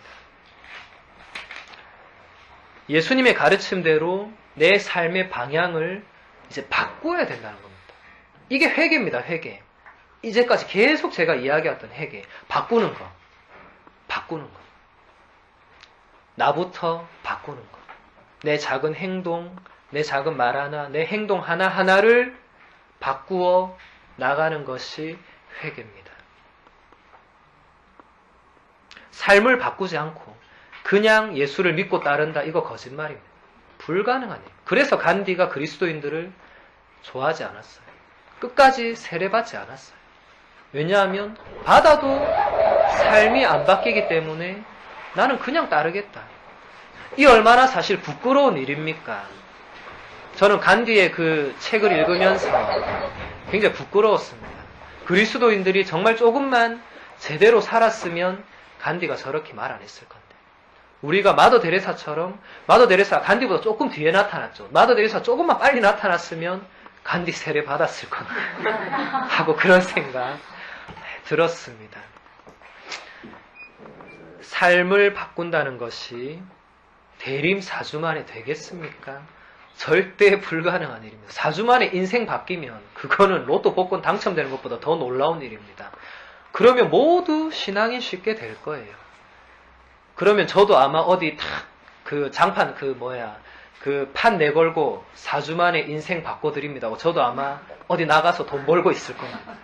여러분 오시면 내가 4주 만에 인생을 바꿔놓겠습니다. 근데 그게 안 되죠. 그래서 대림 4주가 우리의 회개 기간 전부가 아니라는 것입니다. 사순 기간 그 40일이 우리 회개 기간 전부가 아니라는 것입니다. 죽는 날까지 이어진다는 것이죠. 눈을 감는 그 순간까지 회개는 계속됩니다. 왜냐하면 죽기 직전에도 우리가 못 바꾸는 게 있거든요.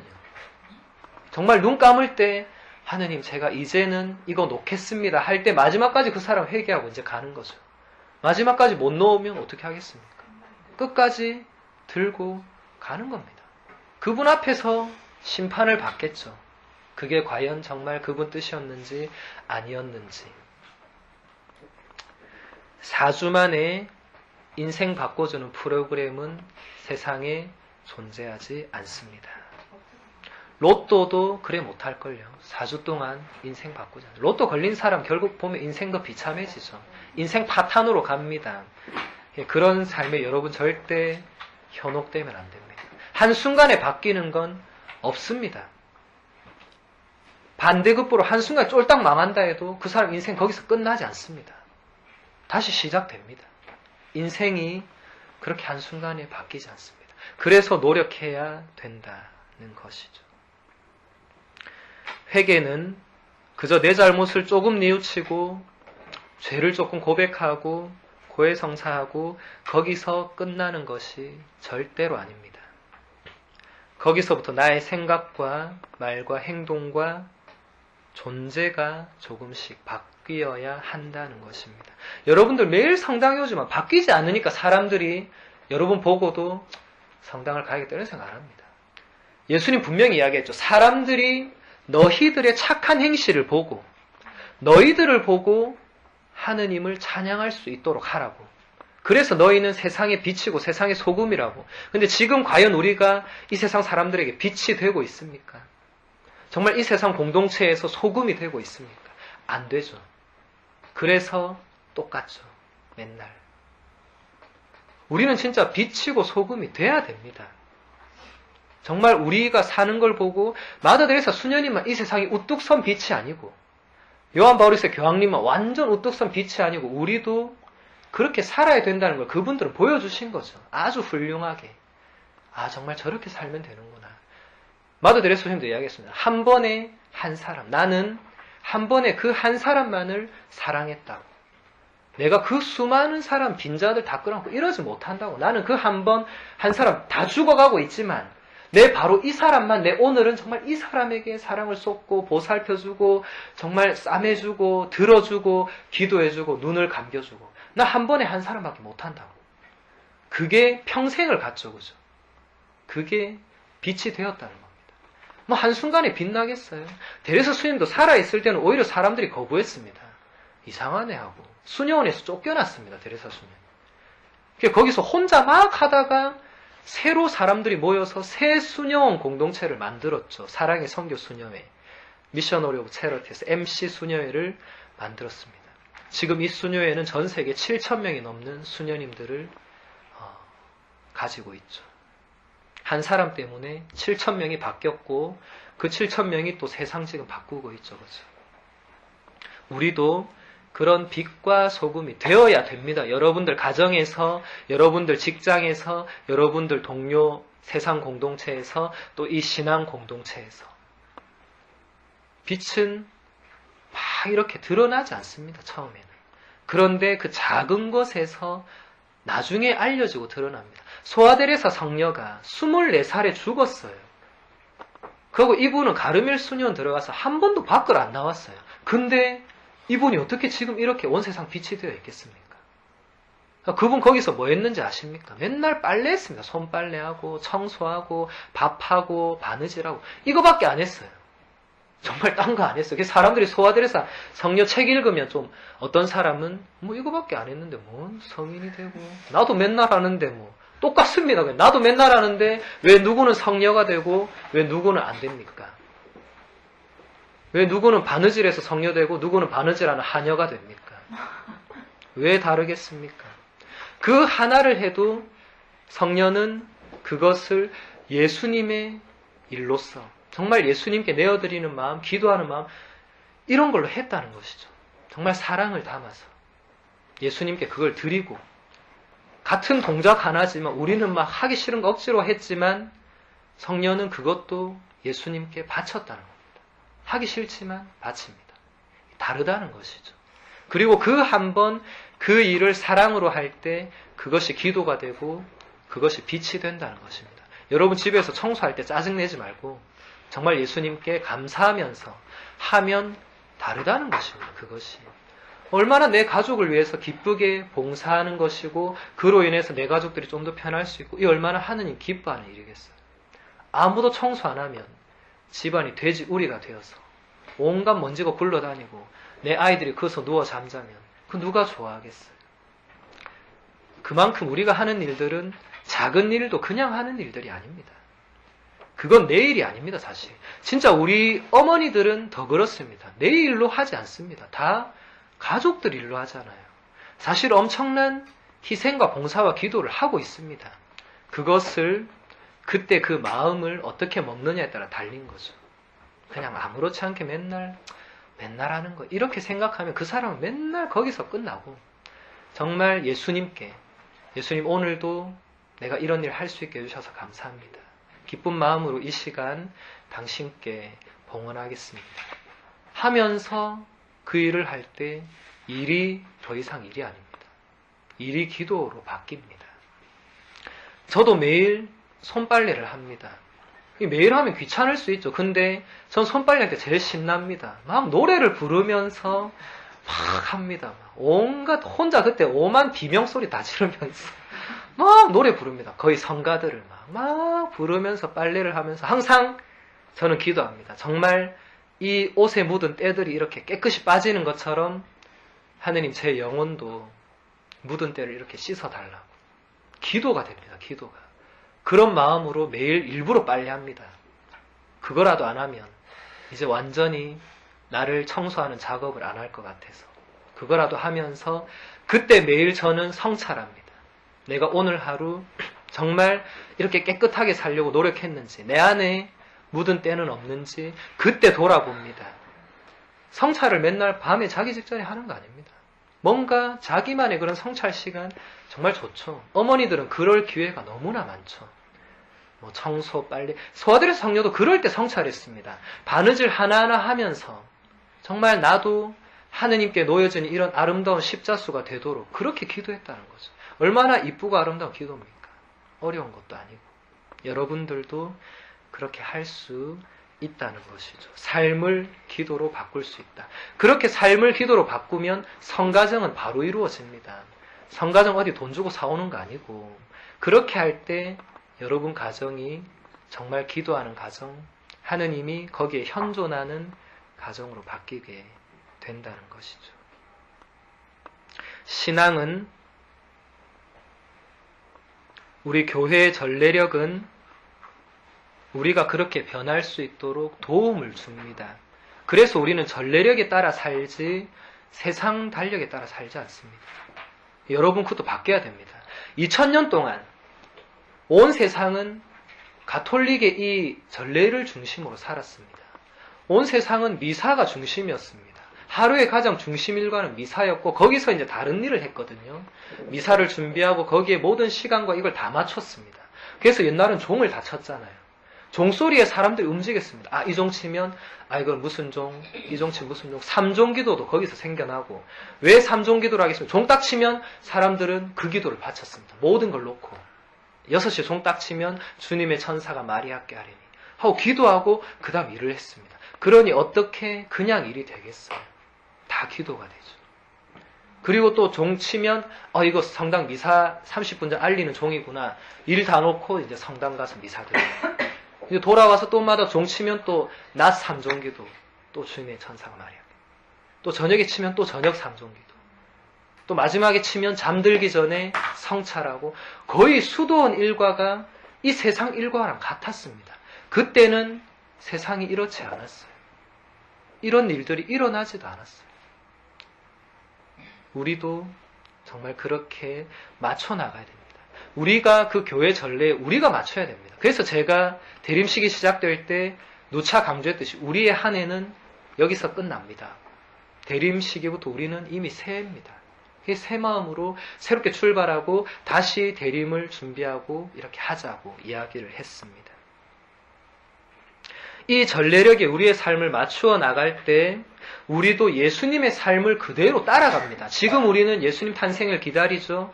그리고 좀 이따 성탄형 예수님 탄생하죠. 그리고 조금 이따 연중식이 들어가면 또 예수님 공생활을 가고 또 사순식이 들어가면 이제 예수님의 고통에 묵상하고 부활식이 들어가면 예수님 부활에 참여하고 또 연중 그리고 마지막에 이제 이 세상 종말까지 1년 주기가 그냥 되는 게 아닙니다. 이 예수의 일생을 그대로 돌면서 매일 미사 때 말씀이 선포되죠. 오늘은 예수님께서 이런 거 하셨고 사제는 그것을 또 풀어서 설명을 해주고 여러분이 이미 할 수 있는 모든 조건들을 성당에서 다 제공하고 있습니다. 안 해서 문제지. 제대로 정말 이렇게 참여만 하면 이미 훌륭한 신앙인으로 살 수 있다는 것입니다. 그것이 참된 신앙인들의 모습입니다. 여러분들의 삶을 점점 더 전례에 맞춰야 됩니다. 전례에. 전례가 그냥 이루어지는 게 아닙니다. 다 그때그때 상황에 맞게. 제가 마음대로 성서 텍스트 뽑아오고 이러지 못합니다. 전 세계가 이 전례력이 딱 정해져 있습니다. 교황님도 오늘 복음 그거 읽어야지 다른 거 못 읽습니다. 딱 오늘 선포되는 그거를 읽어주고 거기에 대해서 강론해야지 다른 거 안 합니다. 그렇게 다 정해져 있습니다. 우리의 삶이 거기에 맞춰지도록 되어 있다는 것이죠. 신앙이란 것은 그냥 생겨나는 거 아닙니다. 교리 배우고 세례받고 주일미사 참여한다고 해서 신앙이 그냥 생겨나는 것은 절대로 아닙니다. 신앙은 결국 나의 노력으로 만들어지는 겁니다. 노력해서 얻어지는 겁니다. 신앙도 똑같습니다. 세상 일도 마찬가지지만 신앙도 노력해서 얻어집니다. 사제 수도자들이 그냥 되겠어요? 매일 기도하고 또 기도하고 공부하고 하니까 된 겁니다. 여러분도 다 그래서 할 수 있다는 거죠. 꼭 사제 수도자만 기도해도 이런 법이 없습니다. 예수님께서 언제 사제들은 따로 좀 기도 더 하고 그래 너는 수도자니까 이런 거 없습니다. 예수님 앞에 만인은 평등하고 모두 다 예수님 가르침에 열려져 있습니다. 여러분도 그렇게 살으라고 초대를 받고 있다는 것이죠. 이 세상에서 노력하지 않고 되는 일은 하나도 없습니다. 그건 여러분들도 알고 있는 진리입니다. 그래, 맞다. 노력 안 하고 되는 일이 없더라. 시험도 쳐보니까 그래 공부 안 하니까 안 되더라. 가끔씩 운이 좋아서 될 수는 있죠. 그거는 정말 요행일 뿐이지 우리 삶은 결코 그렇게 되지 않습니다. 노력하지 않고 되는 일은 단 하나도 없습니다. 신앙도 마찬가지입니다. 노력도 안 하고 그냥 신앙이 덥석 생겨나고 아이고 주일미사 매주 가니까 덥석 커지고 이러지 않습니다. 자고 일어나니까 막 자라나 있는 그런 콩나무처럼 그러지 않는다는 것이죠. 그리고 세례를 받았다고 해서 끝나는 것이 아니라 세례를 받으면 그때부터 진짜 시작입니다. 근데 많은 사람들은 좀 잘못 알고 있어요. 교리기간이 좀 길어서 그런지 아이고 6개월 동안 너무 고생을 했더니 세례 딱 받으니까 이제 끝났다. 6개월 공부했으니 6개월 쉬고 6개월 뒤부터 다시 이제 시작해보자. 이런 사람들 많습니다. 그리고 6개월 쉬는 게 6년이 가고 60년이 지나서 막 영원히 끝나는 것이죠. 세례는 이제 시작입니다. 이제 정말 그 본인 스스로가 노력을 해야 됩니다. 신앙생활은 남이 해주지 않습니다. 내 남편이 내 대신 가서 고해성사 해주고 이러지 않습니다. 간혹 그런 시어머니들이 있기는 있습니다만은 시어머니들이 판공성사 남들 안 봤는데 가족 거 다 갖다 넣어버리고 내 며느리 죄도 다 고백하고 이런 시어머니들이 있지만 그거는 제대로 된 건 아니죠. 여러분도 마찬가지. 어떤 부모님들 우리 애까지 다 챙겨주는 그거 아닙니다. 아이의 신앙생활은 아이가 할 뿐이지 엄마가 해주지 못하죠. 강요할 수도 없지만 누가 해줄 수도 없습니다. 노력이란 것도 남이 해주지 않습니다. 그래서 여러분들 성당 안 가는 사람 아무리 보채도 안 갑니다. 그 사람은. 자기가 노력하지 않는데 옆에서 아무리 100일기도 양팔 묵주기도 5만기도 다 해도 그 사람 꼼짝도 안 합니다. 그 사람이 바뀌지 않았는데 어떻게 여러분이 가자고 한다고 가겠어요? 그러지 않습니다. 그 신앙이 여러분 거기서 느낄 겁니다. 신앙이 그렇게 생겨나는 게 아니구나. 내가 가자 한다고 우리 남편 내가 좀 회심시켜 본다고 안 되구나. 안 됩니다. 그냥 여러분은 살면 됩니다. 근데 여러분이 진짜 삶이 바뀌면 그 돌보차 같던 남편도 가만히 보더니 저 사람이 삶이 좀 다르네. 뭔가 있네. 말은 안 해도 느낍니다. 그게 신앙인의 모습입니다. 그 남편이 세례를 받고 안 받고 이건 여러분의 인생과 아무 관계 없습니다. 간혹 고해성사 와서 내 남편을 아직도 입교를 못 시킨 게 죄입니다. 이러는 분 있는데 죄 아닙니다. 그거. 그 사람 그 인생 사는 거고 나누면 되고. 저는 이야기합니다. 그냥 가만 놔놔라고. 죄 아니라고. 억지로 데리고 오지 마라. 내 남편이 30년 냉담하고 있습니다. 그거 죄 아닙니다. 그리고 자매님이 고백해야 될 거 아닙니다. 그거는 그 사람이 와서 자기 입으로 내가 30년 냉담했습니다. 이래야지. 부인이 와서 내 남편이 30년 냉담하고 있는데 이거 좀 어떻게 해주세요. 이러면 내보고 어쩌란 말이에요. 그래서 저는 가만 놔놔라. 그냥 살아라고. 당신은 가서 정말 기도하고 정말 예수님 사는 것처럼 살아라고. 그거밖에 없습니다. 사실은. 남이 해주지 않습니다. 사제가 여러분들에게 제가 오늘도 이렇게 하자 정말 많이 떠들었는데 여러분들이 듣고 나서 그래, 이렇게 해야지. 근데 집에 가서 또 전혀 하지 않으면 아무 소용이 없다는 것이죠. 제가 오늘 온 20명, 한 명씩 가정방문 한번 해서 하고 있는지 안 하고 있는지 확인해 본다면 그때는 하겠죠. 근데 우리가 유치하게 그래 살아가 되겠습니까? 그죠? 서로 신뢰하는 가운데 저는 여러분들 자녀들에게 묻겠습니다. 엄마 집에서 하드나 하면서 엄마 요새 기도하드나 성경 읽드나 자녀들은 절대 거짓말 안 하죠. 아주 친절하게 그 이상의 대답을 다 해줍니다. 요새 우리 엄마는요 뭐 이러면서 다 해주죠. 자녀들은 교육시켜도 안 되는 거 아시겠죠? 물어볼 겁니다. 엄마 어떻게 하는지. 예수님이 이 세상에 오셔서 정말 많은 가르침 주셨습니다. 요한복음서 저자 이렇게 말했습니다. 예수님이 한 말을 책으로 다 적으려면 이 세상을 다 덮고도 모자랄 것이다. 그게 좀 안타깝죠. 예수님 말씀 정말 많이 하셨는데 복음서는 4권밖에 없잖아요. 근데 그 4권 안에 모든 게 다 담겨 있습니다. 사실은 4권만 우리가 제대로 매일 읽고 묵상하고 강론을 듣고 정말 이렇게 깨닫는다면 그 이상 안 들어도 됩니다. 그것만으로도 같은 복음도 다릅니다. 제가 1년 동안 강론하면서 같은 복음 수차례 나왔어요. 근데 강론이 같아지지가 않습니다. 그때그때 말씀이 또 다릅니다. 말씀은 살아있기 때문에 나한테 다릅니다. 그래서 여러분들이 복음서를 읽을 때도 한 번에 그치면 안 됩니다. 반드시 3번 이상 읽어야 됩니다. 저도 강론 준비할 때 그 복음을 적어도 5번 이상 다시 읽습니다. 읽고 그냥 다시 또 읽고 좀 생각 좀 해보고 또 읽고 또 읽고 또 읽고 계속 하다 보면 뭔가 이제 눈에 띕니다. 점점 뭔가 마음에 와닿습니다. 이게 렉시오 디비나라는 것입니다. 이것이 거룩한 독서란 말입니다. 어디 가서 배울 필요 없습니다. 집에 가서 오늘 복음 5번만 읽고 성당 가서 강론 들으면 바로 깨우침이 옵니다. 나는 이렇게 읽었는데 신부님은 또 저렇게 묵상했구나. 이렇게 알아듣는 사람은 진짜 제대로 듣고 있는 겁니다. 내 묵상과 저분 묵상이 다르네. 다릅니다. 어떻게 내가 하듯이 다 묵상하겠어요? 다릅니다. 뭐가 더 훌륭하고 덜 훌륭하고 이런 차원이 아니라 여러분에게 주시는 말씀이 다른 사람에게 들려지는 말씀과 다르다는 겁니다. 그래서 이건 신앙의 신비입니다. 하느님이 같은 복음을 가지고도 20명에게 다 다르게 말씀하실 수 있습니다. 실제로 그렇게 말씀을 합니다. 우리가 안 읽어서 문제지 읽으면 달라집니다. 예수님이 정말 많은 가르침을 주시고 사랑을 전해주시고 보여주셨지만 그것을 받아들이고 믿었던 사람들은 거의 몇 명이 되지 않았습니다. 이 얼마나 안타까운 일이에요. 그분은 정말 3년 동안 죽으라고 맨발로, 그분 차도 없고 자전거도 없고 아무것도 없었어요. 맨발로 그 이스라엘을 돌아다니면서 얼마나 많은 걸 했지만 마지막에 예수님 십자가 밑에 몇 명 서 있었습니까? 5명도 안 됐습니다. 성모님, 마리아 막달레나, 요한, 그 친척 1~2~3명.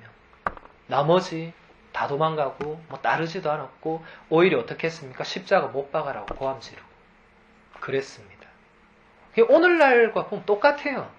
제가 너무 안타까운 건 2000년 전이나 지금이나 똑같다는 데 대해서 저는 가끔 너무나 마음이 아픕니다. 예수님 지금 와도 우리가 죽일 것이고 예수님 지금 와도 사람들 별로 관심 없을 것이고 지금 와도 듣지 않을 것이고 죽든 말든 관심도 없어요. 그 당시 예수님 십자가 못 박혀 죽을 때도 사람들 아무 관심 없었습니다.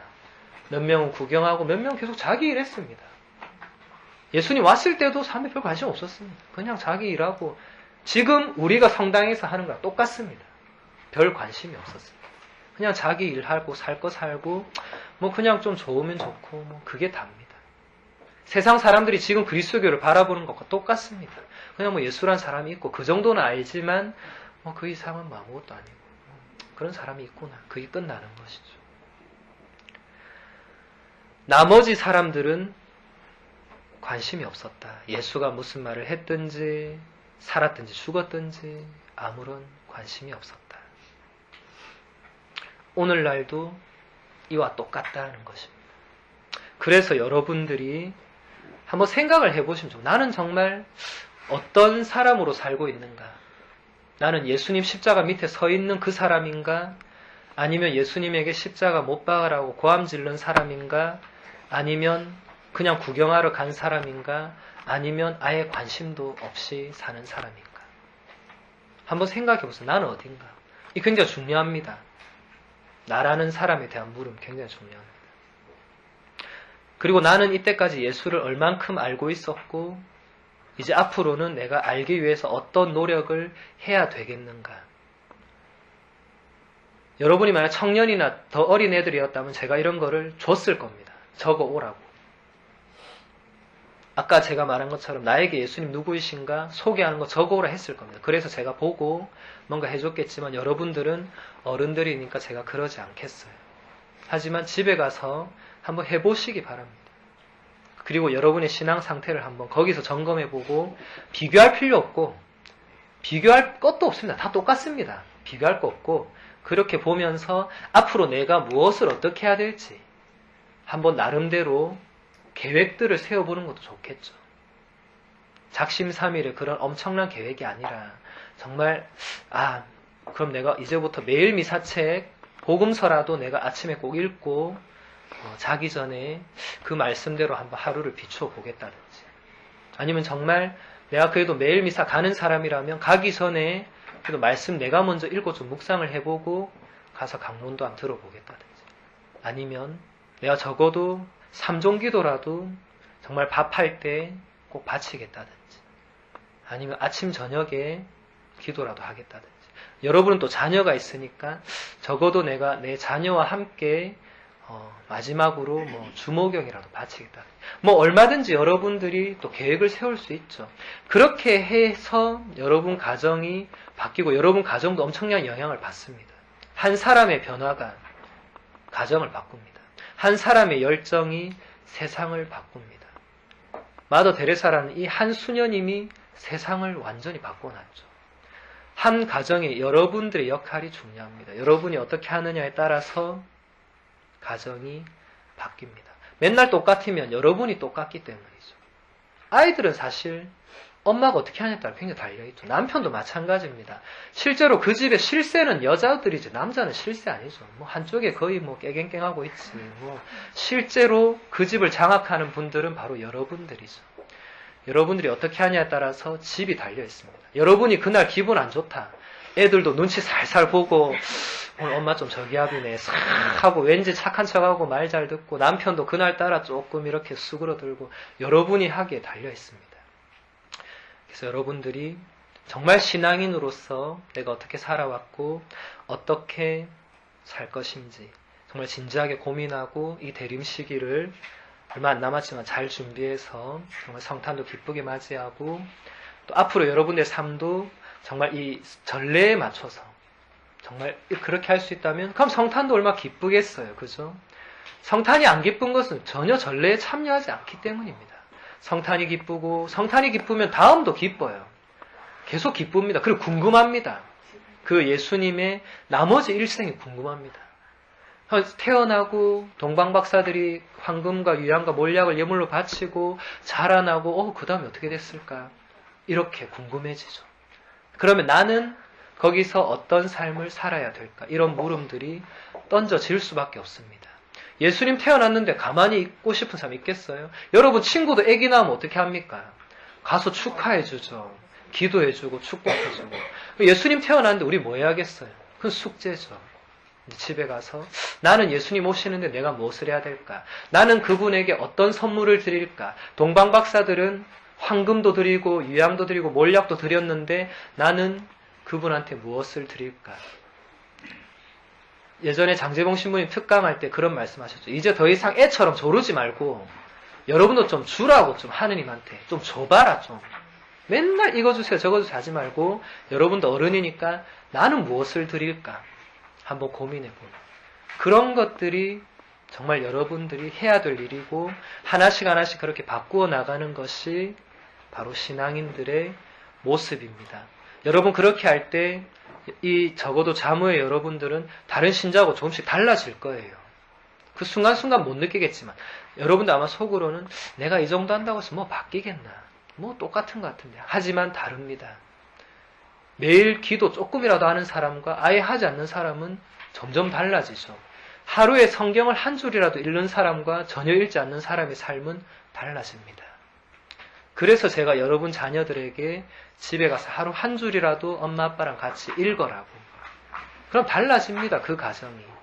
그런 노력들을 해 나가셔야 하겠습니다. 그럴 때 정말 나중에 10년, 20년 지나고 제가 여러분들 만났을 때 정말 달라진 여러분들을 만나기를 저는 정말 기대합니다. 정말 깊이 있는. 정말 신앙인들과 만나 대화하면 세상 대화가 하지 않아요. 신앙적인 대화가 나옵니다.